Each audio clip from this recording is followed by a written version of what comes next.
कुछ महीने पहले भारत में 18वीं लोकसभा का चुनाव हुआ, जिसके नतीजे 4 जून को 543 सांसदों ने लोकतंत्र के सबसे बड़े मंदिर में सांसद पद की शपथ ली। भारत दुनिया का सबसे बड़ा डेमोक्रेटिक कंट्री है। इसका मतलब ये है कि भारत में जो सरकार चलती है यहाँ के लोगों के द्वारा चुने गए प्रतिनिधियों के द्वारा चलाई जाती है। दोस्तों, क्या आपको पता है 543 सांसदों में 251 ऐसे सांसद हैं जिन पे क्रिमिनल केस दर्ज है। ये आंकड़े जो सामने आए हैं ये काफी चिंताजनक है, क्योंकि ये आंकड़े साल दर साल बढ़ते जा रहे हैं। एक एनालिसिस के मुताबिक क्रिमिनल केसेस वाले कैंडिडेट में 2009 से 55% भारी बढ़ोतरी हुई है। गंभीर आरोप वाले कैंडिडेट को भी अगर हम देखें तो उसमें भी एक भारी बढ़ोतरी हुई है। तो दोस्तों, आपको क्लियरली दिख रहा है कि कैसे क्रिमिनल केसेस वाले कैंडिडेट जिन पे ऊपर काफी गंभीर आरोप है उनकी संख्या पार्लियामेंट में बढ़ती जा रही है। 240 विनिंग कैंडिडेट्स में 94 ऐसे कैंडिडेट्स थे बीजेपी के जिनके ऊपर क्रिमिनल केसेस दर्ज थी।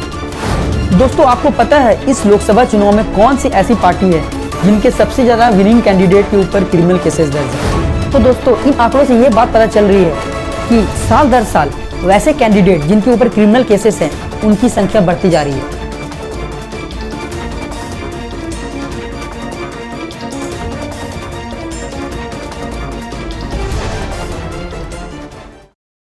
जय हिंद दोस्तों, मेरा नाम समीर है और मैं स्वागत करता हूं आपका आज के इस नए वीडियो में। आज के इस वीडियो में हम बात करेंगे भारत के लीडर्स के बारे में। भारत दुनिया का सबसे बड़ा डेमोक्रेटिक कंट्री है। इसका मतलब ये है कि भारत में जो सरकार चलती है यहाँ के लोगों के द्वारा चुने गए प्रतिनिधियों के द्वारा चलाई जाती है। तो दोस्तों, ये काफी जरूरी हो जाता है कि लोगों के द्वारा एक अच्छे कैंडिडेट चुन के पार्लियामेंट में जाएं, ताकि वो अच्छे से लोगों के प्रॉब्लम्स इश्यूज को पार्लियामेंट में उठा सके और लोगों के डेवलपमेंट अच्छे तरीके से कर सके। कुछ महीने पहले भारत में 18वीं लोकसभा का चुनाव हुआ, जिसके नतीजे 4 जून को 543 सांसदों ने लोकतंत्र के सबसे बड़े मंदिर में सांसद पद की शपथ ली। दोस्तों, क्या आपको पता है 543 सांसदों में 251 ऐसे सांसद हैं जिन पे क्रिमिनल केस दर्ज है।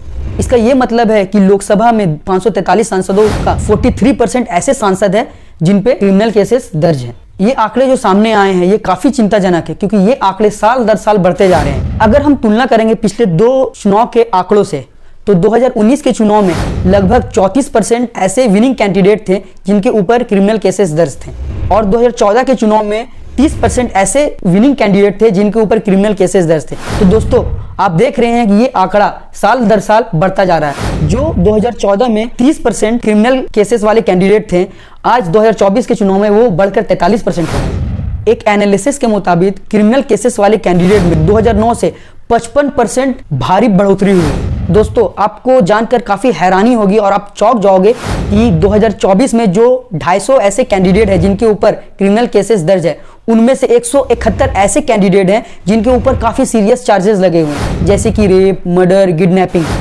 गंभीर आरोप वाले कैंडिडेट को भी अगर हम देखें तो उसमें भी एक भारी बढ़ोतरी हुई। अगर हम इसका तुलना करें 2014 और 2019 से, तो लगभग 29% बढ़ोतरी हुई है गंभीर आरोप वाले कैंडिडेट।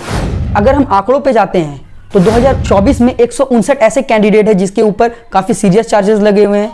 2019 में ये संख्या 112 थी और 2014 में ये संख्या मात्र 74 थी। तो दोस्तों, आपको क्लियरली दिख रहा है कि कैसे क्रिमिनल केसेस वाले कैंडिडेट जिन पे ऊपर काफी गंभीर आरोप है उनकी संख्या पार्लियामेंट में बढ़ती जा रही है।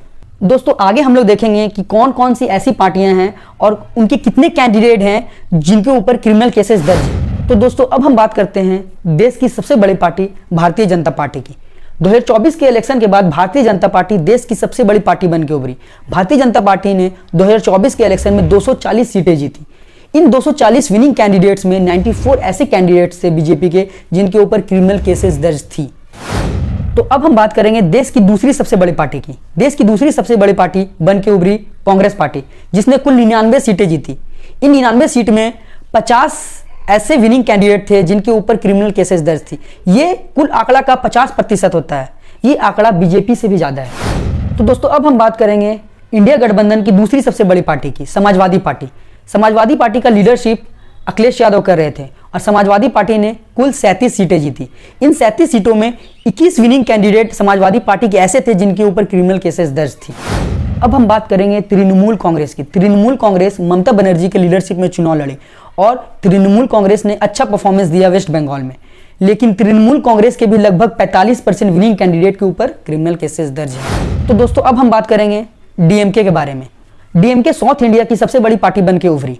डीएमके ने कुल 22 सीटें जीती और इन 22 सीटों में 59% ऐसे कैंडिडेट थे जिनके ऊपर क्रिमिनल केसेस दर्ज थी।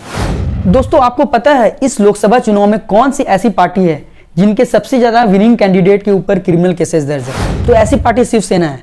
शिवसेना महाराष्ट्र की एक पार्टी है जिसके विनिंग कैंडिडेट के 71% कैंडिडेट के ऊपर क्रिमिनल केसेस दर्ज हैं। तो दोस्तों, इन आंकड़ों से ये बात पता चल रही है कि साल दर साल वैसे कैंडिडेट जिनके ऊपर क्रिमिनल केसेस हैं उनकी संख्या बढ़ती जा रही है और ये काफ़ी तेज़ी से बढ़ रही है और ये बात काफ़ी चिंताजनक है।